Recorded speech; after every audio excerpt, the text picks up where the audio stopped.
마가복음 10장 32절에서 52절까지의 말씀입니다. 마가복음 10장 32절에서 52절. 제가 가진 성경으로 신약성경 72쪽에 있습니다. 신약성경 72쪽에 있는 마가복음 10장 32절에서 52절 말씀입니다. 제가 봉독해 드리도록 하겠습니다. 32절입니다. 예루살렘으로 올라가는 길에 예수께서 그들 앞에 서서 가시는데 그들이 놀라고 따르는 자들은 두려워하더라. 이에 다시 12 제자를 데리시고 자기가 당할 일을 말씀하여 이르시되 보라 우리가 예루살렘에 올라가노니 인자가 대제사장들과 서기관들에게 넘겨지매 그들이 죽이기로 결의하고 이방인들에게 넘겨주겠고 그들은 능욕하며 침뱉으며 채찍질하고 죽일 것이나 그는 3일 만에 살아나리라 하시니라. 세베대의 아들 야고보와 요한이 주께 나와 여짜오되 선생님이여 무엇이든지 우리가 구하는 바를 우리에게 하여 주시기를 원하옵나이다. 이르시되 너희에게 무엇을 하여 주기를 원하느냐 여짜오되 주의 영광 중에서 우리를 하나는 주의 우편에 하나는 좌편에 앉게 하여 주옵소서. 예수께서 이르시되 너희는 너희가 구하는 것을 알지 못하는도다. 내가 마시는 잔을 너희가 마실 수 있으며 내가 받는 세례를 너희가 받을 수 있느냐? 그들이 말하되 할 수 있나이다. 예수께서 이르시되 너희는 내가 마시는 잔을 마시며 내가 받는 세례를 받으려니와 내 좌우편에 앉는 것은 내가 줄 것이 아니라 누구를 위하여 준비되었든지 그들이 얻을 것이니라. 10 제자가 듣고 야고보와 요한에 대하여 화를 내거늘 예수께서 불러다가 이르시되 이방인의 집권자들이 그들을 임으로 주관하고 그 고관들이 그들에게 권세를 부리는 줄을 너희가 알거니와 너희 중에는 그렇지 않을지니 너희 중에 누구든지 크고자 하는 자는 너희를 섬기는 자가 되고 너희 중에 누구든지 으뜸이 되고자 하는 자는 모든 사람의 종이 되어야 하리라. 인자가 온 것은 섬김을 받으려 함이 아니라 도리어 섬기려 하고 자기 목숨을 많은 사람의 대속물로 주려 함이니라. 그들이 여리고에 이르렀더니 예수께서 제자들과 허다한 무리와 함께 여리고에서 나가실 때에 디메오의 아들 맹인거지 바디메오가 길가에 앉았다가 나사렛 예수시란 말을 듣고 소리질러 이르되 다윗의 자손 예수여 나를 불쌍히 여기소서 하거늘 많은 사람이 꾸짖어 잠잠하라 하되 그가 더욱 크게 소리질러 이르되 다윗의 자손이여 나를 불쌍히 여기소서 하는지라. 예수께서 머물러 서서 그를 부르라 하시니 그들이 그 맹인을 부르며 이르되 안심하고 일어나라 그가 너를 부르신다 하매 맹인이 겉옷을 내버리고 뛰어 일어나 예수께 나아오거늘 예수께서 말씀하여 이르시되 내게 무엇을 하여 주기를 원하느냐. 맹인이 이르되 선생님이여 보기를 원하나이다. 예수께서 이르시되 가라 내 믿음이 너를 구원하였느니라 하시니 그가 곧 보게 되어 예수를 길에서 따르니라.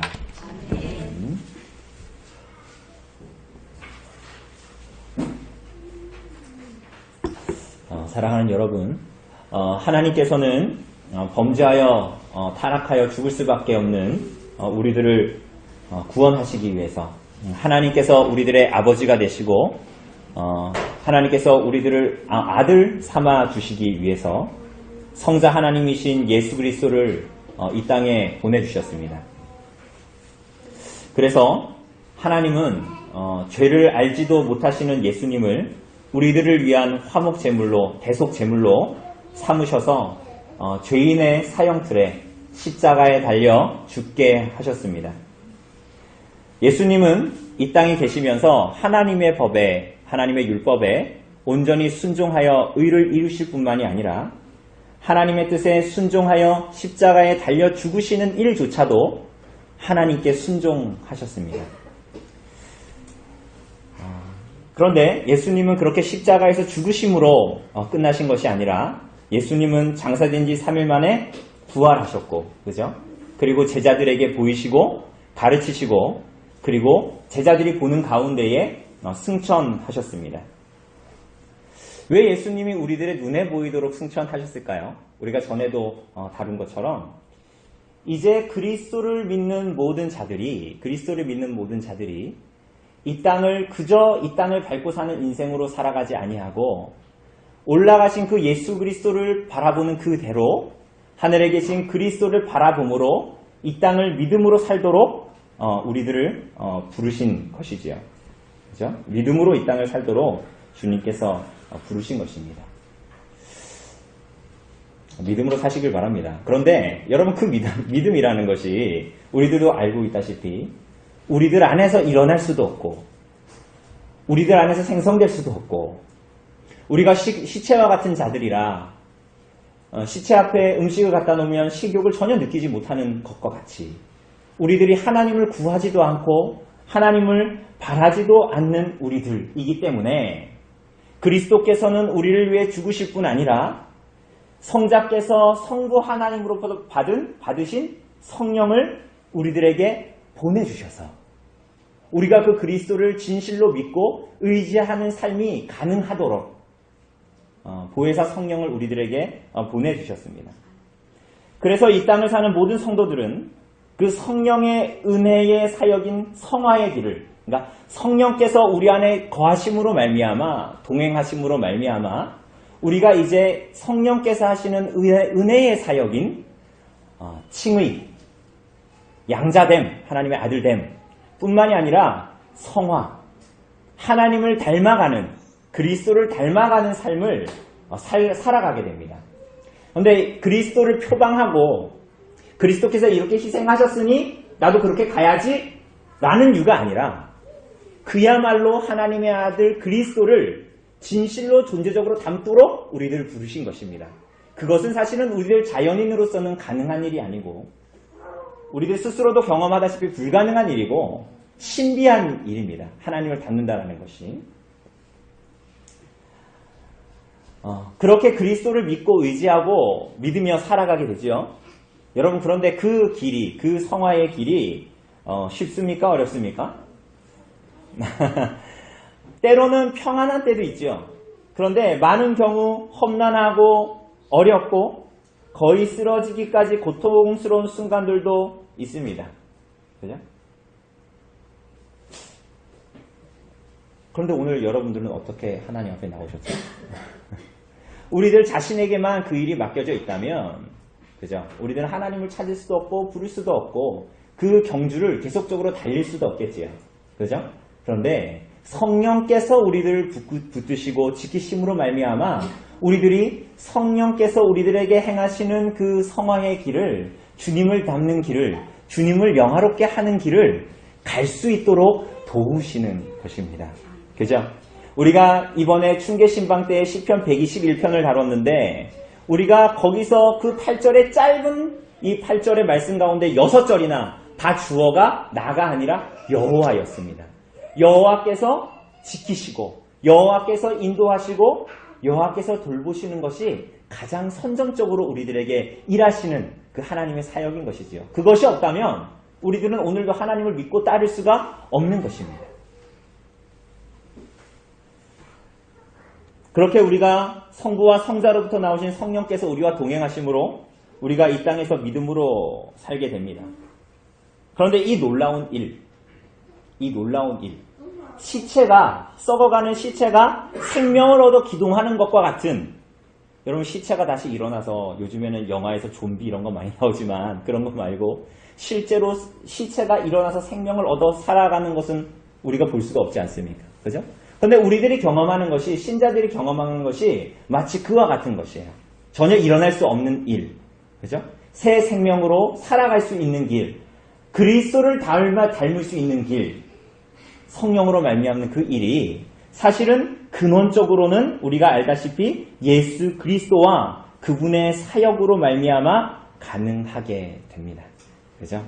우리들의 존재, 우리가 하나님을 믿음으로 살아가는 그 모든 일들이 그리스도로 말미암아 사실은 가능한 일이고 그래서 거기에 우리들의 생명이 있고 우리가 그래서 날마다 똑똑해지려고 성경을 읽는 것이 아니라 그리스도와 그분의 복음의 생명이 있는 줄을 알고 오늘도 그분의 말씀을 묵상하여 그분의 말씀에 잇대어 살아가고자 하는 것이죠. 그죠? 그것에 생명이 있기 때문이고 그러한 삶으로 살아가야 그것이 정말 생명 있는 삶으로 그리스도를 닮는 삶으로 살아갈 수 있는 것이기 때문입니다.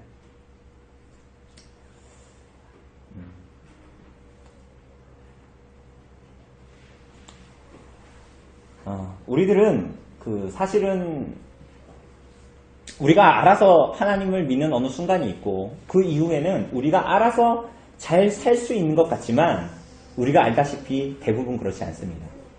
혹은 여러분이 그러한 자신감이 누구에게 말하지 않아도 자기 속에 생길 때는 여러분 그때는 꼭 기억하셔야 됩니다. 내가 영적인 잠을 자고 있는 상태다라는 것을 꼭 기억하셔야 됩니다.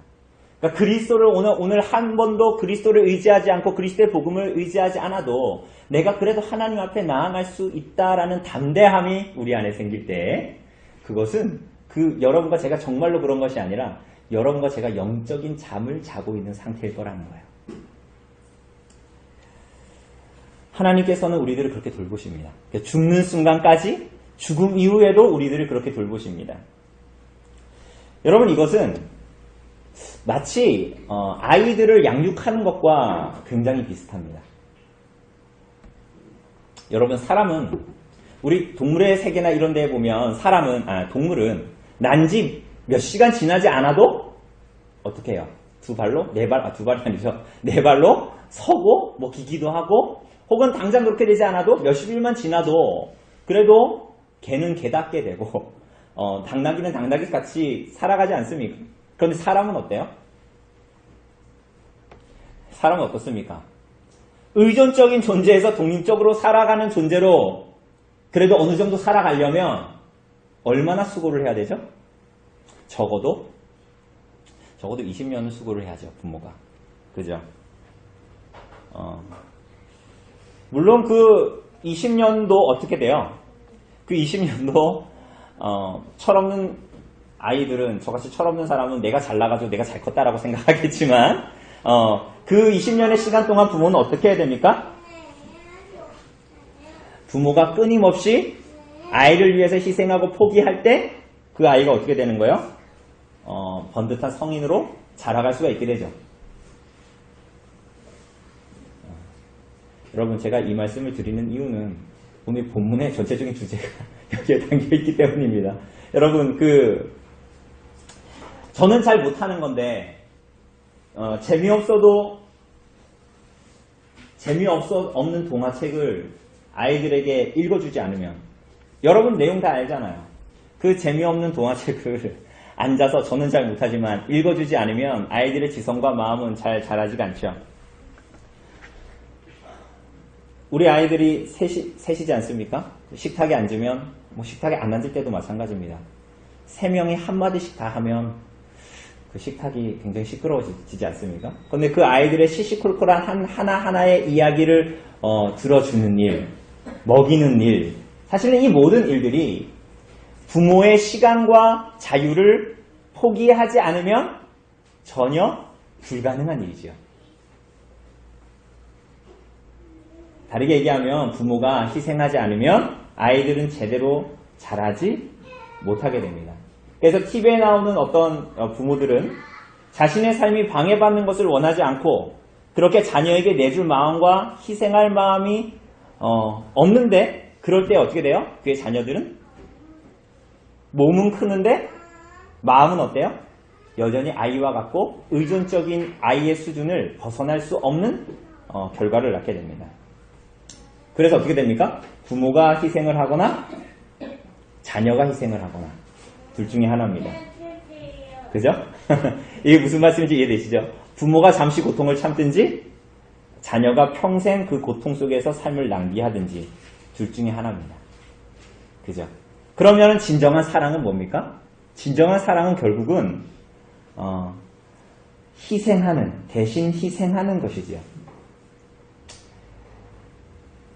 완전하지 않은 부모와 자녀 간의 이런 관계 안에서 하나님은 놀랍게도 하나님의 백성들과 하나님과의 사랑의 관계를 숨겨두셨습니다. 재미있게도. 그러니까 부모와 자녀의 이 희생하는 사랑, 이러한 것이 완전하지 않아도, 왜냐하면 부모가 완전하지 않기 때문에, 그럼에도 불구하고 하나님께서 하나님의 백성들을 어떻게 사랑하시고 하나님과 그 자녀의 관계가 무엇인지를 하나님께서 부모와 자녀 간의 관계를 통해서 잘 보여주시고 그 안에 그 사랑의 속성을 숨겨두셨습니다. 우리는 그럼에도 불구하고 하나님의 사랑을 오해할 때가 많습니다. 우리는 어떻게 해요? 나 하나님 믿어요. 나 하나님 따른다니까요. 나 하나님 말씀대로 살아요. 라고 말은 하는데 우리들의 삶에서는 마치 우리 스스로의 어떠함, 나의 선함이나 나의 공로나 혹은 다른 사람들과 비교했을 때에 도덕적이고 윤리적인 어떤 우위에 있는 수준, 그것 때문에 하나님이 나를 받아주셔야 한다라고 생각하기도 합니다. 또는 하나님을 경외하고 사랑하고 주님을 따른다고 하지만 결국은 그 이면에는 우리들의 욕심과 욕망이 자리하고 있을 때가 굉장히 많습니다. 그렇게 하나님을 오해하고 그분의 사랑을 오해하고 그리스도 하나님께서 보내신 그리스도의 십자가를 오해하고 그것을 오해하면서도 그렇지 않다라고 스스로 여기게 될 때 우리는 사실 깊은 신앙의 함정에 빠지게 됩니다. 왜냐하면 그것은 사실은 하나님을 섬기는 것이 아니라 우리 자신을 섬기는 결과로 나타나기 때문이죠. 그렇게 우리는 우리 자신을 보지 못하게 됩니다. 서론이 장황하죠. 이 얘기가 오늘 본문의 이야기입니다. 하나님과 그 제자들, 그리스도와 그분의 제자들, 그리고 그분의 제자들에게 하나님께서 주시는 사랑이 무엇이고, 그리고 그리스도의 제자들이 참으로 그리스도를 향해서 무엇을 발견해야 하는가를 오늘 본문이 그것을 잘 나타내고 보여주고 있습니다. 오늘 본문을 보십시오. 오늘 본문은 우리가 흔히 알고 있는 예수님의 순환 예고입니다. 8장 31절, 9장 31절에 1차, 2차로 예수님께서는 순환 예고를 하셨고 오늘 3차 순환 예고가 본문에 나타나는 것을 보게 됩니다. 여러분 순환 예고가 뭡니까? 순환 예고. 예수님이 예루살렘에 올라가셔서 당하실 일, 6월절 절기를 지키기 위해서 예루살렘으로 올라가시는데 6월절 절기에는 무엇을 합니까? 출애굽의 밤을 기억하면서 그 어린 양을 잡아 하나님께 드리는 제사. 그런데 예수님께서 참된 6월절 어린 양으로 이 땅에 오셨기 때문에 이제 예수님께서는 예루살렘에 올라가셔서 영단번의 제사를 6월절에 이 제사를 드리게 되는 거예요. 한 번의 제사이지만 그 완전한 6월절 양이신 분이 오셨기 때문에 그 효과는 영원한 것이지요.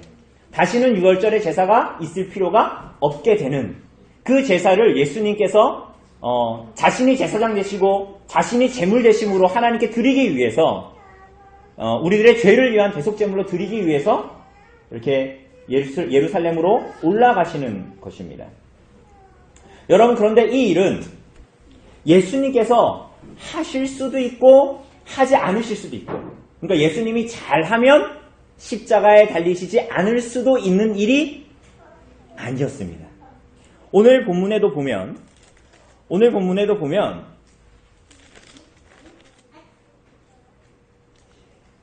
예수님께서 하시는 말씀을 보면 32절 하반절에 보면 다시 12제자를 데리시고 자기가 당할 일을 말씀하여 이르시되 이렇게 말합니다. 당할 일이라고 하셨습니다. 그러니까 이거는 어떤 가능성이 아니라 그럴 수도 있어. 내가 예루살렘 올라가면 십자가에 달릴 수도 있다? 그 얘기가 아니라 필연적으로 확실히 일어날 일이라는 거예요. 이 일은. 그 일이 뭐예요? 33절에 보면 예루살렘에 올라가는데 예수님이 우리가 알다시피 가룟 유다에 의해서 대제사장과 서기관들, 그죠? 유대 당국에 넘겨지게 되고 그 사람들은 예수님을 죽이기로 결정합니다. 그리고 이 사람들은 놀랍게도 어떻게 합니까? 예수님을 이방인들 누구예요? 로마 나라로 예수님을 넘겨서 예수님이 십자가에 달려 죽으시는 일들이 나타나는 것입니다. 여러분 이 일은 다시 한번 말씀드리지만 예수님이 힘이 없고 예수님이 능력이 없고 당시의 정치 상황이 어쩔 수가 없어서 예수님이 십자가에 달려 죽으신 것이 아닙니다. 여러분 예수님은 당신이 무슨 일을 당하실지 누구보다 명확하고 정확하게 아셨습니다. 여러분 그래서 34절을 보면 예수님이 무슨 일을 당하실 거라 그래요? 능욕당하고 침뱉음을 당하고 채찍질을 당하고 죽을 것이라고 말씀하시죠? 그런데 이것이 마가복음 14장 15장에 그대로 순서대로 예수님께서 능욕을 당하시고 침뱉음을 당하시고 채찍질을 당하시고 십자가에 달려 죽으시는 일들이 그대로 나타나는 것을 보게 됩니다. 그게 뭐예요? 예수님은 분명히 이 일이 당신에게 일어날 것을 너무나 누구보다도 명확하고 정확하게 알고 계셨다는 것입니다. 여러분, 심지어는 이 일은 이사야서 50장과 53장, 특별히 53장에 고난받는 종에 대한 예언이 나와 있는 그 이사야서에 보면 예수님께서 당하실 이 일들이 고스란히 기록되고 예언되어져 있는 것을 보게 됩니다. 여러분, 이 일은 예수님께서 십자가에 달려 죽으시는 이 일은 어쩌다가 생긴 일이 아니에요.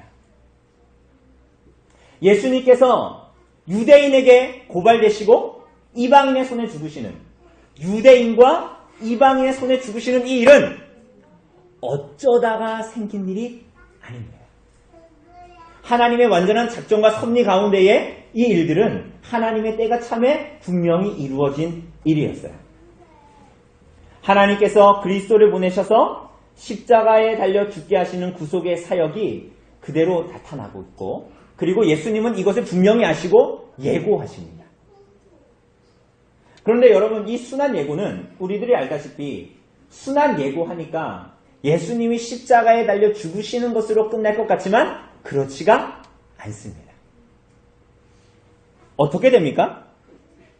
죽일 것이나 34절 후반에 보면 뭐라 그래요? 그는 3일 만에 살아나리라. 여러분, 1차 8장에 나오는 예수님의 순환 예고 1차, 9장에 나오는 2차, 오늘 10장에 나오는 3차의 순환 예고가 약간씩 말들이 조금 다르기는 해요. 그러나 순환을 받으실 거라는 것은 동일한데 거기에서 동일하게 똑같은 단어들이 나타나는 것이 있습니다. 그게 뭐냐면 바로 이 구절이에요. 3일 만에 살아나리라. 그 1, 2, 3차의 순환 예고에 동일하게 3일 만에 살아나리라 라는 것은 동일하게 나타납니다. 여러분, 예수님이 죽으신 지 3일 만에 살아나리라 라는 것은 무슨 말입니까? 여러분, 3일 만에 예수님이 부활하셨다라는 것은 무슨 의미입니까? 여러분, 죽은 자가 다시 살아날 수 있습니까? 네, 그렇죠. 죽었다가 살아난다는 일 자체가 매우 놀라운 일입니다. 그죠? 물론 우리들 중에는 어떤 분은 죽었다가 다시 살아나면 또다시 죽어야 되니까 다시 살아나기 싫다라고 생각할 분들도 있을지는 모르겠어요. 그런데 이 죽었다가 살아나는 일은, 예수님의 이 부활은 놀라운 의미를 담고 있습니다. 예수님의 부활은 1차적으로 무슨 의미죠? 유대인들이 가장 극악한 죄인으로 지목하여 내린 판결, 사형에 해당하는 판결, 그리고 이방인의 손을 빌려서 집행한 그 십자가형을, 그 결과를 모두 다 뒤엎어버리는 일이 뭐예요? 예수님의 부활이에요. 그러니까 어떤 면에서 그래요? 그들이 행한 그 죽음의 형벌을 되돌리심으로, 어떻게? 부활하심으로 그들의 정죄와 판결이 참된 것이 아니라 거짓이고 유효하지 않고 무효하다라는 것을 드러내는 것입니다. 다르게 얘기하면 예수님은 죄가 없음에도 불구하고 까덕없이 정죄를 당하셨고 그분의 의로우심에도 죽임을 당하셨다.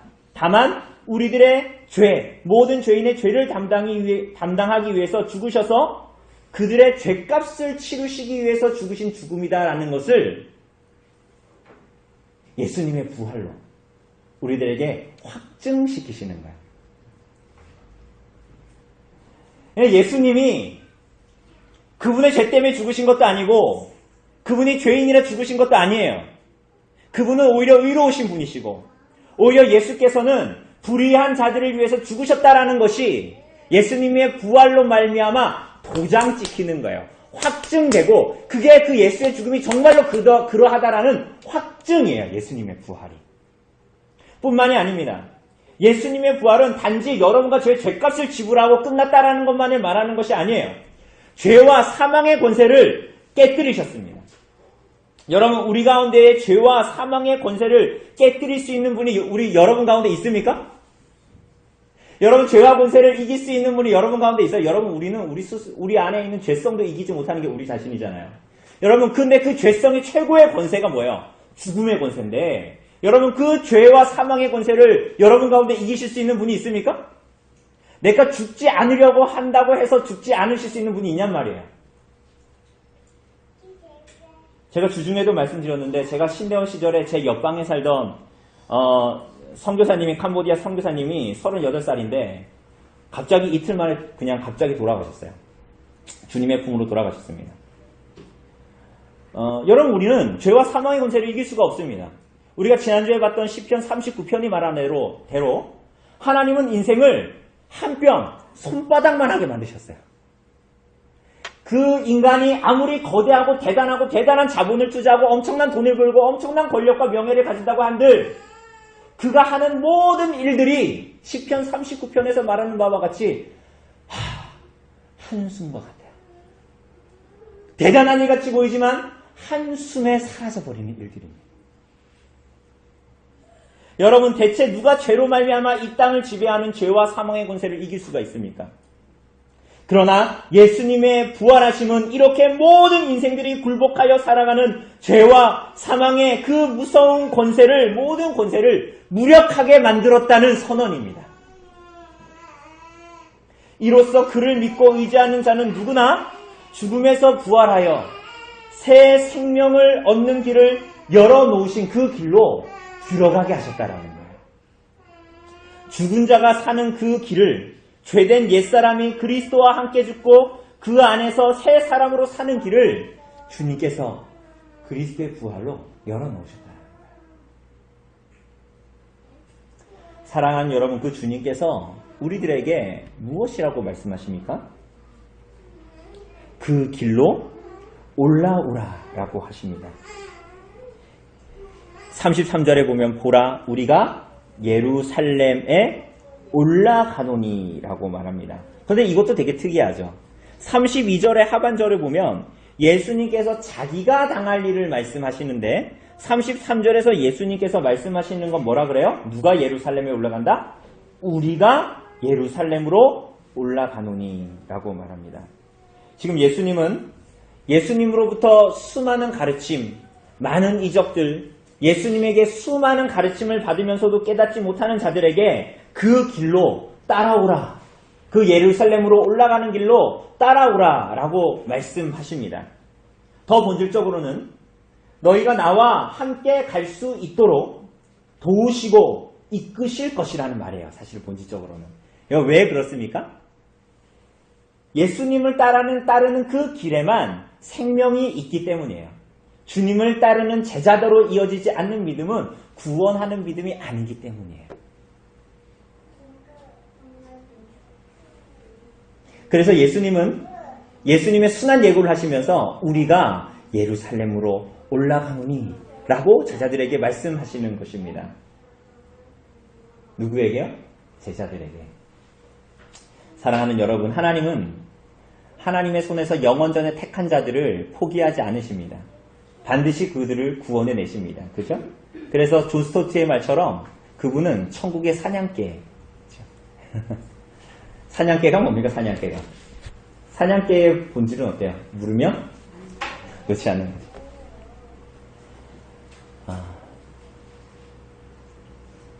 구약이 말하는 것처럼, 이사야서가 말하는 것처럼 어미가 그 젖먹이 자식을 어떻게 잊겠냐마는 혹시 잊을지라도 나는 너를 잊지 아니하고 너를 내 손바닥에 새겼고 너의 이름이 내 성벽에 새겨져 있다라고 주님께서 말씀하시는 것 같습니다. 주님은 그 택한 자들을 포기하지 않으십니다. 심지어 오늘 제자들 주님과 함께 동행하면서도 깨닫지 못하고 때로는 주님을 적극적으로 반대하기도 하고 주님의 말씀에 순종하지 못하고 깨닫지 못하는 자들, 주께서 말씀하셨는데 정반대로 인생을 살아가는 자들을 향해서도 하나님께서는 끊임없이 믿으시고 신실한 모습을 보이시죠. 예수 그리스도의 사랑과 그분의 희생이 우리들을 향해서 오늘도 동일합니다. 화가 날 정도로 변하지 않는 제자들을 향해서 끈질기게 그들을 설득하시고 가르치시고 사랑하십니다. 그런데 35절을 보면 이 순한 예고 후에 35절을 보면 재미있는 한 사건이 나옵니다. 세베대의 아들 누굽니까? 야고보와 요한입니다. 이들이 예수님께 나와서 말합니다. 뭐라고 말합니까? 선생님, 무엇이든지 우리가 구하는 바를 우리에게 하여 주시기를 원합니다. 이렇게 말합니다. 여러분, 대체 이런 무례한 말이 어디 있어요? 이게 지금 무슨 얘기인지 아세요? 이 얘기 자체가? 그러니까 무엇을 구하든지 내 기도를 하나님께서 들어주시고 백지시켜달라는 거예요. 한마디로. 이게 무슨 예수님한테 무슨 이런 말이 어디에 있습니까? 근데 어쨌거나 이 사람들 우레의 아들들이잖아요. 막 사마리아 사람들이 막 자기들 마음에 안 들게 하니까 막 주님 저들에게 불을 내리게 할까요? 막 이랬던 사람들인데 야고보와 요한이. 그러니까 이런 용기가 어디서 났는지는 모르겠지만 어쨌거나 열성적으로 이 사람들이 주님을 따랐지만 예수님이 누구이신지에 대해서는 오해하고 있었던 것이죠. 예수님께서 이 제자들에게 뭐라고 하십니까? 뭐라고 하시죠? 36절에 보면 너희에게 무엇을 하여 주기를 원하느냐. 예수님 참 마음도 좋으시죠? 내가 너희에게 뭘 해주길 원하느냐. 그런데 재미있게도 우리가 끝에 볼 거지만 51절에서 예수님께서 맹인 바디메오에게도 동일하게 물어보십니다. 내가 너에게 무엇을 하여 주기를 원하느냐. 그런데 어쨌거나 이 제자들이 그럼 무엇을 구합니까? 이 제자들이 구하는 게 뭡니까? 37절에 여짜오되 주의 영광 중에서 우리를 하나는 주의 우편에 하나는 주의 좌편에. 이 말은 뭐예요? 예수님이 지금 예루살렘에 올라가고 계신데 이들의 생각이에요. 예수님은 예루살렘에 올라가서 왕이 되실 것입니다. 그러니까 예루살렘에 올라가셔서 예수님이 왕이 되실 때 우리를 좌우에 앉게 해달라. 왕이 되셨을 때 주님께서 주시는 지위와 명성을 얻게 해달라라고 말하지요. 그런데 지금 이 말을 제자들이 언제 하고 있는 거예요? 예수님이 세 번째로 순환 예고, 십자가에 달려 죽으실 것을 말씀하시고 난 직후인데도 지금 제자들은 이렇게 예수님께 말하고 있는 거예요. 여러분, 그 이상하지 않습니까? 이해되십니까? 이 제자들이 이해가 되세요? 이해가 안 되시죠? 저는 이해가 되는데 여러분들은 저보다 선하셔서 저는 이 사람들이 이해가 돼요. 왜냐하면 이런 이유가 뭐예요? 선택적 듣기입니다. 선택적 듣기. 그게 뭡니까? 가끔 이런 사람들이 있습니다. 저도 그렇고 말씀을 읽고 설교를 들을 때에 어때요? 자기가 듣고 싶은 말만 듣는 거예요. 선택적 듣기. 그래서 어떻게 하는 거예요? 자기가 듣기에 좋은 말, 그리고 자기가 상상했던 그 안에서 예수님을 받는 거예요. 그죠? 그러니까 예수님이 왕이시고 놀라운 이적들을 행하시니까 예수님이 이제 왕이 될 것이니까 메시아시니까 그분이 왕이 될 것. 그래서 거기에서 얻는 놀라운 복들에 대해서 자신들이 받아서 누리고 그것을 듣기를 원하는 거죠. 그러니까 이 사람들의 귀에는 뭐는 안 들리는 거예요? 예수님이 십자가에 달려 죽으실 것은 들리지가 않는 거죠. 참 재미있는 일입니다, 이게. 왜냐하면 우리는 이거 보면서 되게 비웃지만 이 사람들을 사실은 여러분과 저에게도 이런 것들이 있거든요. 하나님의 성경을 통해서 예수님을 믿어 얻는 놀라운 복에 대해서 들을 때는 우리들의 마음이 참 따뜻해지는데요. 하나님께서 예수님을 믿고 순종함으로 말미암아 우리에게 해야 할 대가와 헌신에 대해서 말할 때는 어때요? 마음이 불편하죠. 권면이나 경고의 말을 들을 때는 어때요? 내가 아니라 내 옆 사람에게 하나님께서 하시는 말씀이다라고 생각합니다. 자신에게 적합하고 자신의 생각에 알맞고 자신의 생각에 합리적이고 이익이 되는 것을 붙들고 나머지는 무시하죠. 선택적 듣기. 그런데 오늘 이 제자들이 마치 그와 같습니다. 여러분, 이러한 이유는 겉으로 봤을 때는 예수님을 믿고 따르는 사람들 같아요. 오늘 본문에도 보면 이 제자들은 예수님을 믿고 따르는 사람들이잖아요. 겉으로 봤을 때는 예수님을 믿고 경배하고 예수님을 사랑한다고 하고 제자도의 삶을 살아가는 것 같지요? 그런데 그 이면에는 끊임없는 욕망과 욕심과 사리사욕과 자기를 부인하지 않는 것이 이들 안에 여전히 꿈틀거리고 있다는 것을 우리는 알게 됩니다. 예수님이 이들에게 뭐라고 말씀하십니까? 내가 받는 잔을 너희가 마실 수 있고 내가 받는 세례를 너희가 받을 수가 있느냐? 잔이 뭡니까? 잔이 여기서. 여러분, 여기서 잔은 구약 성경에 자주 나타나는 하나님의 진노와 심판. 물론 복된 것을 말하기도 하는데 구약의 많은 부분에서 하나님의 진노와 심판을 얘기할 때에 잔을 얘기합니다. 예수님이 받는 잔이에요. 여러분, 그러면 예수님이 받으시는 세례는 뭡니까? 여러분, 우리는 세례 줄 때 어떻게 합니까? 우리 다음 주에 온유 유아 세례 받는데 유아 세례 받을 때 어떻게 해요? 성부와 성자와 성령의 이름 속으로 세례를 주노라 할 때 물을 어떻게 해요? 우리는 물을 이렇게 머리에다 이렇게 적셔서 이렇게 묻히지 않습니까? 뿌리지 않습니까? 근데 이 침례는 어떻게 합니까? 물에 푹 담그는 거죠. 양쪽에서 잡고 침례하는 거 보면 이게 뒤에서 확 잠갔다가 딱 일어나는 거잖아요. 마치 그것처럼 이 세례가 물에 푹 잠기도록 받게 되는 뭐예요? 죄인에게 주시는 형벌. 이 잔과 세례는 예수께서 받으실 죄인에게 부어지는 진노와 심판 형벌을 예수님께서 받으실 것을 말씀하시는 거죠. 그래서 예수님은 이들에게 뭐라 그러십니까? 너희가 구하는 것을 알지 못한다. 그러니까 이 사람들은 너 받을 수 있겠냐? 그러니까 뭐라 그래요? 우리의 아들들이라니까요. 그러니까 뭐라 그래요? 나 받을 수 있습니다. 이렇게 얘기하니까 예수님이 니들이 구하는 것을 알지 못하고 구하는구나. 이렇게 말씀하십니다. 그런데 여러분, 이 말씀은, 예수님의 이 말씀은 먼저 고난을 받고 그 위에 영광에 들어가는 순서를 깨닫지 못하고 있구나. 먼저 고난이 있어야 돼. 그 다음에 영광을 받는 거야. 라는 것을 깨닫지를 못한다고 이 제자들에게 하신 말씀이 아닌 것 같아요. 여러분, 이게 오늘 설교의 포인트입니다. 어렵지만 잘 들으셔야 돼요. 지금 예수님께서 하시는 이 말씀은 고난이 있은 후에 영광이 있어야 된다. 40절에 보면 내 좌우편에 앉는 것은 내가 줄 것이 아니라 누구를 위하여 준비됐든지 그들이 얻을 것이니라 라고 하시는 이 말씀은 고난이 있고 난 후에 영광이 있을 거야. 너네가 영광 먼저 받으면 안 돼. 라고 하시는 말씀이 아닌 것 같다라는 거예요. 왜냐하면 오늘 제가 방금 읽은 이 40절 말씀, 내 좌우편에 앉는 것은 내가 줄 것이 아니라 누구를 위하여 준비되었든지 그들이 얻을 것이라는 이 말씀은 그저 보면, 그냥 표면적으로 보면 너희가 분명 나의 고난에 참여하겠지만 나의 영광에 참여하는 건 하나님의 뜻에 달렸어. 내가 보장할 수 있는 것이 아니야. 라고 말하는 것 같잖아요. 마치 예수님이 이위 하나님이 아니신 것처럼 말씀하신 것 같잖아요. 사랑하는 여러분, 그렇다면 이 말씀의 본의는 뭡니까? 사실 예수님은 너희가 영광만을 생각하나 고난도 받아야 된다라는 표면적인 말씀, 그 이상을 말하는 것입니다.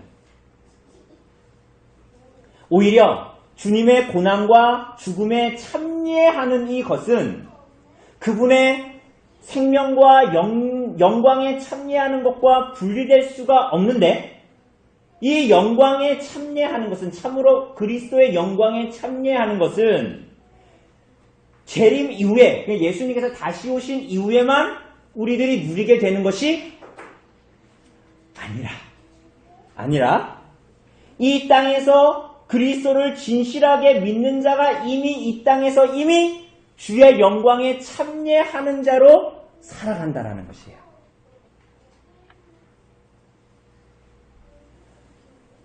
어떻게 그럴 수 있습니까? 마지막 날에 우리가 있게 될 영광은 지금 이 땅에서 우리가 누리는 영광의 완성일 뿐이고, 옛사람이 죽고 새 사람으로 난 신령한 새 생명이 이미 이 땅에서 시작된 것이라는 거예요. 그러니까 여러분, 우리는 자꾸만 예수님을 믿는다라는 것이 천국에 가서 누리게 될 영생이 주어져야 우리가 마치 그 생명을 득하는 것처럼 자주 여깁니다. 그죠? 그러나 그렇지가 않죠. 그리스도로 말미암아 주의 영광에 참여하는 이 일은 이후에 완성될 거지만 이미 이 땅에서 그리스도를 믿는 자들에게 이미 시작된 일입니다. 그리스도로 말미암아 주어지는 새 생명은 영생에 들어갔을 때 확연히 완성될 것이지만 이미 이 땅에서 어떤 면에서는 완전히 실행되고 나타나고 주어진 것입니다. 그리스도로 말미암은 이 새 생명은 우리 안에서 역사하여서 거룩한 변화를 일으키죠. 제가 초두에 말씀드린 것처럼 성령의 은혜의 사역인 성화, 거룩하여지는 것이 이 땅에서 나타나기 시작하는데, 이렇게 거룩하여지는 것은 그 자체가 사실은 영화롭게 되는 것이요, 우리가 차마 상상하지도 못했던 영화롭게 되어지는 그 과정에 있는 것이요, 주의 영광에 참여하는 것입니다. 그러니 거룩하신 하나님의 형상을 담는 것이 우리가 영화롭게 하는 일, 우리를 영화롭게 하는 일의 핵심인 것이지요. 그리고 이 일은 우리 자체로 할 수 있는 일이 아니라 성령께서 우리 안에 행하시는 일입니다. 사랑하는 여러분, 그래서 예수님의 좌우편에 앉는 일은 자신이 열심으로 하나님께 보이는 헌신, 충성, 자기 희생, 심지어는 예수님께서 말씀하신 장과 세례를 받는, 실제로 예수님의 제자들은 장과 세례를 받지요. 뭐예요? 예수님을 따름으로 말미암아 이 땅에서 받는 박해와 고난. 그런데 그것마저도, 그것을 진하게 받는다고 해도 그것으로 주께서 주시는 영광을 얻게 되는 유가 주의 영광에 참여하는 것이 아니다라는 거예요. 아니다라는 거예요. 오히려 주의 영광에 참여하는 일이라는 것 자체가 바로 제자들의 이해와 예수님의 이해가 전혀 다른 게 문제였던 거예요. 그러니까 이것을 깨닫지를 못하는 거예요. 제자들은 계속 주의 영광이 마치 내가 예수님이 예루살렘 가서 왕이 돼서 좌우편에 앉는 것과 같은 유로 생각하는 거예요. 예수님은 뭘 생각하시는데요? 그분이 죽으셔서 우리 안에 전혀 실행될 수 없는 시체와 같은 자들이 새 생명을 얻고 하나님의 형상을 완전히 잃어버린 자들이 그리스도로 닮는 이 주의 영광에 참여하는 일, 거룩하여지는 일, 그것이 주의 영광에 참여하는 일이라고 예수님 말씀하시는데 제자들은 전혀 다른 유로 생각하는 거예요. 여러분, 오히려 예수님의 좌우편에 앉는 일은 우리가 이후에 14장, 15장, 16장에서 보는 대로 십자가의 영광 가운데 앉는 것이 아니라 십자가의 좌우편에 있는 강도들이고, 그죠? 예수님이 앉으시는 곳은 왕의 보좌가 아니라 십자가의 형틀이었죠. 여러분, 우리는 너무나 자주 그리스도와 그리스도의 복음에 집중하지 못하기 때문에 이런 유의 종교성에 함몰될 때가 너무 많은 거야. 제자들처럼. 우리가 제자들을 비웃을 수가 없어요. 하나님 나라를 이와 같이 생각합니다. 자꾸만 나의 신앙과 치적과 자랑과 공로로 하나님께 무엇인가를 얻어내려고 합니다. 그리고 하나님이 주시는 상급을 자꾸만 이 세상에서 누리는 것들로만 생각합니다. 그러니 어떻게 돼요? 예수님을 믿는다고 하지만 서로도 다른 사람을 자취하고라도 서로도 사랑하지 못하죠. 시기하고 질투합니다. 왜요? 왜 그렇습니까? 왜요? 저 천국에서도 저 사람보다 내가 더 많이 가져야 하니까. 혹은 아무리 경건하게 하나님께 헌신을 해도 그 안에는 무슨 마음들이 있어요? 아니, 여러분들이 아니라 제가 그렇다라는 거예요. 내가 지금은 이렇게 살아도 더 헌신해서 내가 나중에 저 사람 코를 납작하게 만들어야지. 천국에 가서는 저 사람이 나를 무시하지 못하고, 천국에 가서는 나는 1등석에 있고 쟤는 이코노미석에 있기 때문에 나를 도저히 볼 수 없는 먼 곳에 내가 지금은 그래서 하나님께 이렇게 헌신해야지? 여러분, 이런 마음으로 하나님께 헌신한다면 그것이 대체 세상 사람들이 돈을 쫓는 것과 무엇이 다릅니까? 예수님을 잘못 이해하고 그분의 복음을 잘못 이해하고 있는 거예요. 또는 반대로 우리는 이 땅에서 하나님께 속한 것들을 터부시합니다. 그게 뭡니까? 하나님을 향한 순종, 헌신, 어떤 사람이 예수님을 닮는 것, 그분의 뜻에 순종하는 것, 그분의 말씀을 사랑하는 것, 그분의 말씀에 순종하는 삶에 내 짧은 청춘과 인생과 에너지를 쏟아붓는 것, 그런 거 하는 사람들을 보면 TV나 혹은 옆에 성도들을 보면 와, 대단해, 나는 그렇게 하지 못하는데 라고 말하나 전혀 자기들의 마음에는 그렇게 하고 싶지 않은 것. 여러분, 곰곰이 심각하게 나는 왜 그런지를 생각해 봐야 돼요. 여러분이 이 땅에서 하나님의 영광에 참여하는 자를 그리 좋아하지 않고 그리 사모하는 마음이 들지 않고 그 무엇보다도 이것이 중하게 여겨지지 않는다면 여러분이 하나님 나라에서 만나게 될 성도들은 하나도 반갑지 않을 사람들이에요. 제 말이 이해되십니까?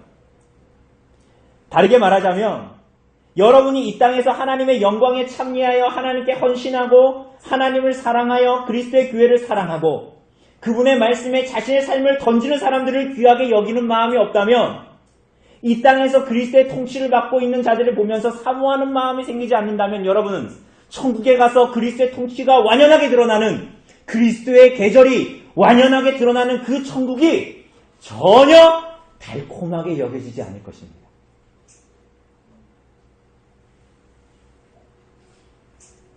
여러분은 주님을 어떻게 따르고 있습니까? 여러분이 생각하는, 여러분이 말하고 있는 예수님과 그분의 복음, 그분을 따른다라는 것, 그것은 무엇입니까? 사랑하는 여러분, 41절을 보면 야고보와 요한에 대하여 제자들이 화를 냅니다. 여러분, 왜 화를 낼까요? 바보 같은 놈들. 어떻게 예수님을 지금까지 따른다고 하면서 하나님 나라를 저렇게 이해하지 못하니, 주의 영광에 참여한다는 걸 그렇게 이해하지 못하니 그렇게 화를 냈을까요?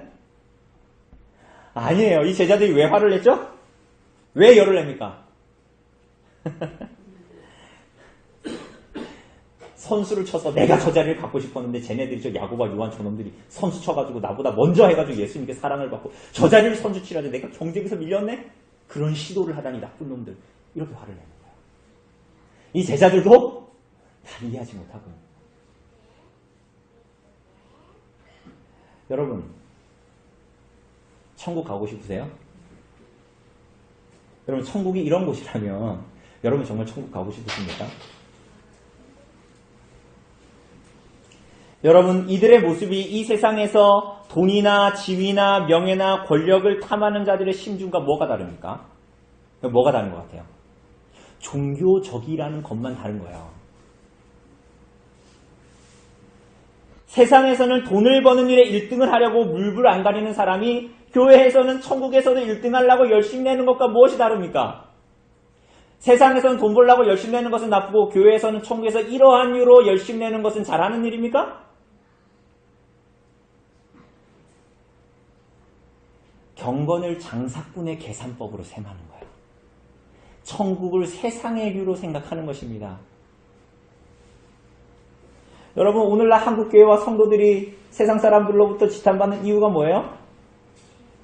여러분, 세상 사람들이 이렇게 이런 이유로, 이러한 마음으로 예수님을 오해하며 살아가는 수많은 한국교회의 성도들이 이런 마음을 가지고 예수님 따르고 있다는 거 모를 것 같습니까? 그들의 삶을 보면 알 수 있죠. 왜 몰라요? 그러니까 구역질 나는 거예요. 여러분, 하나님 나라가 정말 그렇습니까? 여러분, 그리스도와 그분의 복음이 여러분과 저를 그렇게 가르치셨습니까? 그렇게 말하던가요, 성경이? 예수께서 무엇이라 말씀하십니까? 그래서 예수님께서 다 불러 모으세요. 집합시키십니다. 예수님한테 중요한 말씀할 때 집합을 시키십니다. 그러면서 하시는 말씀이 뭐예요? 이방인의 집권자들과 고관들은 임의로 주관하고 권세를 부린다. 권세를 가지려고 하는 사람들은, 높은 자리로 올라가는 사람들은, 여러분 이 세상에서 돈을 벌려고 하는 사람들은 왜 벌려고 합니까? 왜 동장 되려고 해요? 왜 공무원 4급 되려고 해요? 5급 되려고 해요? 나는 일 안 하고 부리고 싶은 거예요. 권세를 부리고 싶죠. 폭군처럼 다스리려고 하죠. 왜? 그래서 세상을 출세하려고 하는 거예요. 아닙니까? 여러분, 그런데 예수님은 무엇라 말씀하십니까? 너희 중에는 그렇지 않을지니라고 하는 거예요. 여러분, 너희는 그렇지 않을 수도 있어? 이렇게 말씀하신 게 아니에요. 그렇지 않다. 현재형으로 말씀하세요. 무엇이요? 세상의 권세처럼 하는 그러한 이유는 하나님 나라에 없다. 없을 것이다. 라는 것이 아니라 없다라고 말씀하십니다. 거듭난 자들의 모임에는 이것이 없다. 없을 수 있다가 아니라 없다예요. 그렇다면 무엇이 있습니까? 여러분, 무엇이 있죠? 43절 같이 읽어봅시다. 시작. 너희 중에는 그렇지 않을지니 너희 중에 누구든지 크고자 하는 자는 너희를 섬기는 자가 되고, 여기서 섬기는 자가 디오코노스라는 단어예요. 디오코노스라는 단어가 뭐냐면 식탁에서 섬기는 종이에요. 서빙하는 종이에요. 그러니까 그 시대 옛날 드라마나 영화를 보면 노예들이 옷도 대충 입고 이렇게 막 옆에서 서빙을 하지 않습니까? 그게 디아코노스예요. 섬기는 자, 식탁에서 섬기는 자. 재미있게도 이렇게 우리가 당연시 여기는 가치들은 하나님 나라에서는 완전히 역전됩니다. 세상에서는 섬김을 받는 자가 위고 섬기는 자들이 아래죠.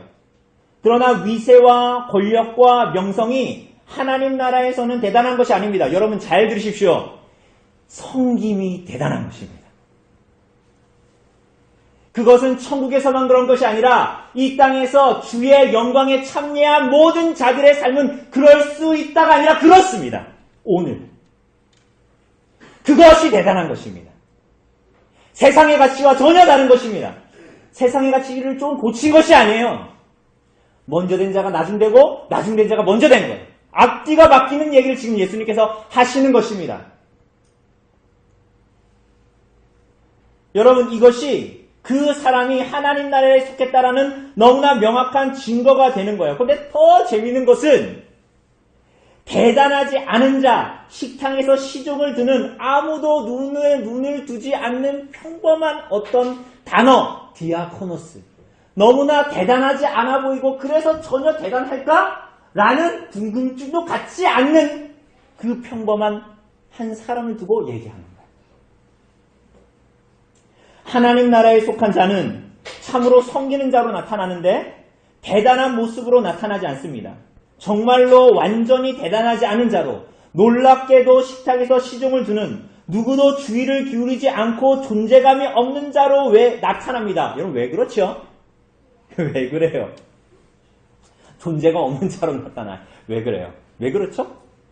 세상은 그런 사람을 눈여겨보지 않기 때문이에요. 세상의 사람들이 눈여겨보는 사람은 어떤 사람입니까? 잘생긴 사람, 혹은 반대로 저처럼 막생긴 사람, 혹은 돈이 굉장히 많거나 부유하거나 권력이 가진 사람, 사람들은 거기에 집중을 합니다. 어떤 능력을 가진 사람.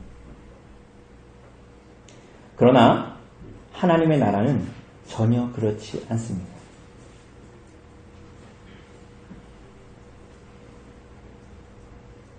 더 나아가서는 예수님께서 뭐라고 하시죠? 44절에 너희 중에 누구든지 으뜸이 되고자 하는 자는 모든 사람의 뭐가 된다? 종이 되어야 하리라. 여기서 종이라는 이 단어는 디아코노스보다 더한 가장 낮은 노예, 둘로스를 말합니다. 그러니까 예수님은 이 가장 낮은 노예를 말하면서 으뜸되는 노예다 이렇게 얘기해요. 이게 굉장히 역설적인 말입니다. 웃긴 얘기죠. 왜냐하면 노예는 가장 낮은 자인데 으뜸되는 노예라고 얘기하는 거예요. 이게 지금. 사랑하는 여러분, 이것이 어떻게 가능하죠? 어떤 사람이 그것이 가능하단 말입니까? 45절을 보면 예수님께서 순환 예구의 각주와 같은 말씀을 하세요. 해설을 하십니다. 원문에 보면 45절을 시작할 때 왜냐하면 이렇게 시작합니다. 왜냐하면 뭐라 그래요? 왜냐하면 인자가 온 것은 예수님이 온 것은 섬김을 받으려 함이 아니라 도리어 섬기려 하고 자기 목숨을 많은 사람의 대속물로 주려 하기 때문이다. 왜냐하면 예수님의 고난과 죽음이 천국을 이루고 다스리실 왕의 참된 모습이기 때문에 그렇다는 거예요. 왕의 모습이 이러하기 때문에 그렇다라고 주님께서 말씀하십니다. 예수님은 자기 목숨을 많은 사람의 대속물로 주시죠. 인자, 우리가 앞에서도 봤다시피 다니엘 7장에 나오는 인자는 심판하는 권세를 가지고 있는 자입니다. 그죠? 그런데 이 심판하는 권세를 가진 자가 어떻게 해요?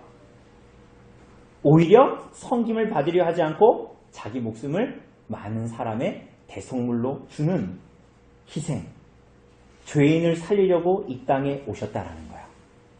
그죠? 여러분, 이분이 하나님 나라의 주인이십니다. 여러분, 이분이 우리의 구주 예수 그리스도. 여러분, 이분이 이 하나님 나라의 주인이신 이분이 만왕의 왕이시고 만유의 주이신 우리 구주 예수 그리스도십니다. 여러분, 이것이 하나님이 보내신 메시아의 참된 모습입니다. 여러분, 이것이 그리스도의 다스림과 통치와 권세예요. 뭐가? 희생과 섬김. 천국에 가서 명확하게 볼 것이네요. 그런데 그것은 오늘 이 땅에 그리스도의 십자가로 말미암아 거듭난 모든 자들의 삶이기도 합니다. 하나님의 나라는 이미 예수 그리스도로 말미암아 이 땅에 도래했기 때문이죠. 여러분, 이러한 그리스도의 하나님의 나라에 속한 자들은,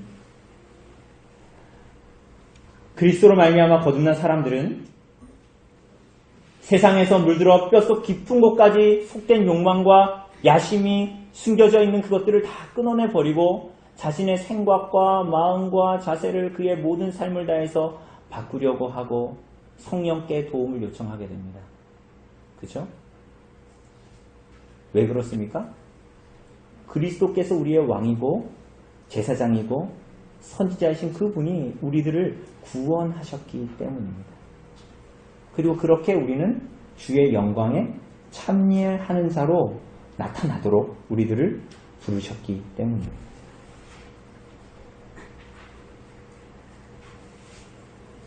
오늘 사랑하는 여러분, 이렇게 크고 귀하다라는 개념은 사실은 세상이 말하는 개념과 전혀 다른 개념입니다. 하나님의 나라는 이미 그리스도께서 오심으로 우리 안에 시작되었고 우리는 그리스도의 통치 아래서 온 세상에 있는 것을 봅니다. 그렇다면 오늘 우리가 그분의 다스림에 참여하기를 원한다면 어떻게 해야 되겠어요? 오늘 우리들의 눈과 가치가 어디에 있는지를 보아야 하는 거예요.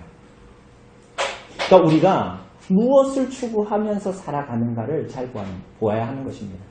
예수님을 믿고 내가 이제는 이 세상에서 잘 살아야지.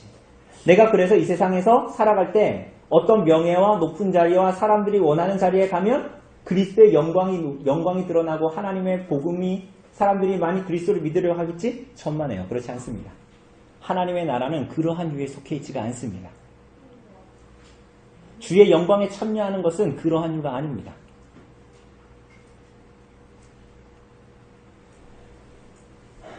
이러한 희미한 제자도에서 벗어나 그리스도를 진실로 따르시기를 바랍니다. 여러분, 우리가 이 마가복음 2막을 시작할 때 8장에 시작할 때 보면 한 재미있는 사건이 나타났죠. 기억하십니까? 8장 22절 이하에 무슨 사건이었어요? 그게 벳세다의 맹인 사건이었죠. 그런데 벳세다의 맹인에게 무슨 일이 일어났죠? 예수님이 그를 치료하시려고 했는데 그가 한 번에 보게 됐어요? 안 보게 됐어요? 한 번에 못 봤죠. 그리고 예수님께서 몇 번 안수하셔야 됐어요? 두 번째 안수하니 어떻게 됐어요? 그 사람이 완전히 보게 됐죠. 이게 무슨 말입니까? 예수님이 능력이 좀 그날엔 덜 하셨나요? 그게 아니죠. 더디 깨닫고 더디 믿는 제자들의 모습을 상징적으로 마가가 나타내고 있는 것이었어요. 그런데 오늘 재미있게도 이 막을 마무리하는 이 사건에서는 누가 나옵니까? 오늘 본문에 맹인 바디메오입니다. 어떤 일이 일어나죠? 46절에서 보는데 이 사람은 맹인이요 거지입니다. 우리가 지난주에 본 대로 부자 청년은 예수님을 따르지 못했죠. 그런데 이 사람은 뭐예요? 우리가 지난주에 본 사람은 엄친아였는데 이 사람은 거들떠도 보지 않는 맹인이요 거지입니다. 길가에서 구걸하는 사람입니다. 심지어는 이 사람은 예수님을 따르는 제자들과 같이 길에 있지 않고 길가에 있습니다. 그런데 예수님이 지나신다는 말을 듣고 이 사람이 뭐라고 하죠? 47절 48절에 보면 누구라고 부릅니까? 다윗의 자손 예수여. 범상치 않은 부름입니다. 다윗의 자손은 사무엘하 7장 우리가 본 대로 다윗 언약에서 비롯되는 유대인의 이해 안에서는 다윗의 자손은 그리스도, 하나님이 보내시마는 메시아를 상징하는 것입니다. 의미하는 것입니다. 바디메오는 예수님을 이스라엘을 다스리실 왕으로 알고 부른 거예요. 그래서 그분이 자신과 같이 불행하고 비천한 구걸하여 살아가는 비참한 인생까지도 돌보실 분으로 믿었던 것이죠. 여러분 정말로 그렇습니다. 의심하지 마십시오. 왜냐하면 봅시다. 이 사람을 부르시고 51절에 물으십니다. 예수께서 말씀하여 이르시되 뭐라고 부르십니까? 내게 무엇을 하여 주기를 원하느냐? 여러분 이거 누구에게 예수님께서 말씀하셨어요? 제자들에게 말씀하셨죠. 야고보와 요한에게 말씀하셨죠. 이 맹인에게 말씀하십니다. 내게 뭘 해주기를 원하느냐? 여러분 이 질문. 그런데 제자들처럼 명예와 권력을 구하지 않고 바디메오가 원했던 것은 뭡니까? 당연히 뭐예요? 보기를 원하는 거예요. 그런데 예수님께서 이 사람에게 뭐라고 말씀하셨어요? 자, 봐라. 이렇게 하셨습니까? 안수하고 자 이제 보게 되었지? 이렇게 말씀하셨습니까? 뭐라 그랬어요? 내 믿음이 너를 구원했다. 이상하죠? 왜 갑자기 믿습니까? 그가 언제 맹인이 됐는지, 그게 선천적인지 후천적인지 우리는 알 수 없지만 앞을 보지 못하고 아무 일도 할 수 없는 고통과 불행을 겪으면서 그는 육신의 눈이 먼 불행만을 생각할 것 같지는 않습니다. 때로는 우리들의 삶에 실제적인, 때로는 육체적인 장애와 고난이 있을 수 있죠. 그죠? 우리 오늘도 보니까 어르신들은 다 감기에 걸리셨는데. 그런데 그 자체로는 너무나 고달프지만 오히려 우리들의 육체의 장애와 고난은 하나님의 놀라운 선물일 때가 많습니다. 반대로 오히려 멀쩡한 눈을 가지고 있어도 멀쩡한 손과 팔을 가지고 있고 잘 들리는 귀를 가지고 있고 말할 수 있는 입을 가지고 있으면서도 하나님을 향해서 전혀 가난해하지 않는 마음, 전혀 하나님의 말씀을 사모하고 열망하지 않는 마음, 하나님을 사모하는 마음이 전혀 없는 사람들도 있죠. 그렇다면 그런 사람들은 오히려 멀쩡한 손과 귀와 눈이 저주함에 가까운 거예요. 그러나 오늘 이 사람은 오히려 자신의 영적인 눈먼을 인식했어요. 자신의 삶에 있는 장애로 말미암아 오히려 자신의 영적인 눈먼을 인식하게 됐습니다. 남에게 구걸하며 살아야 하는 자신의 처참한 처지는 오히려 자신의 영적 처지를 목도하게 했습니다. 바디메오는 정말 예수님께 자신의 눈을 뜨게 해달라고 구했지만 주님은 그의 눈을 치유하실 뿐만이 아니라 그의 영혼을 구원하셨습니다. 사랑하는 여러분, 눈을 뜬 바디메오는 어떻게 됩니까? 어떻게 하죠? 그가 곧 즉시 보게 되어 예수를, 육신의 눈을 떠서 예수님을 보게 됐다라는 걸 말하는 게 아닙니다. 육신의 눈을 뜰 뿐만이 아니라 그의 영의 눈이 뜨여져서 예수님을 알아보았던 거예요. 예수님이 누구세요? 하나님 나라의 참된 왕이십니다. 하나님 나라의 참된 구주이십니다. 만왕의 왕이시고 만유의 주이신 분을 보게 된 거예요. 이 사람은 어떻게 살아갈까요?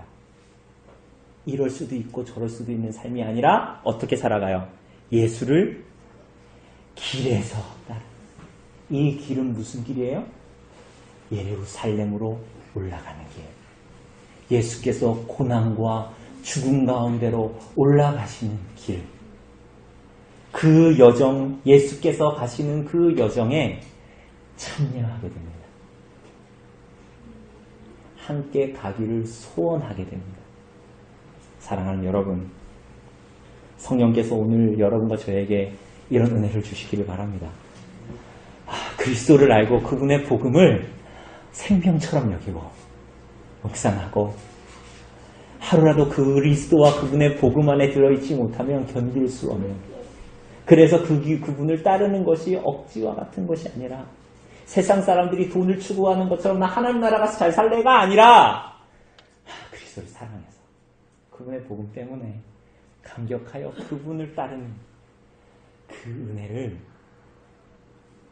그 주의 영광에 참여하는 그 일, 바디메오와 같이 주님을 따르는 참된 제자로 살아가는 삶이 여러분과 저에게 성령으로 말미암아 주어지기를 간절히 바랍니다. 이 시간 잠시 기도하도록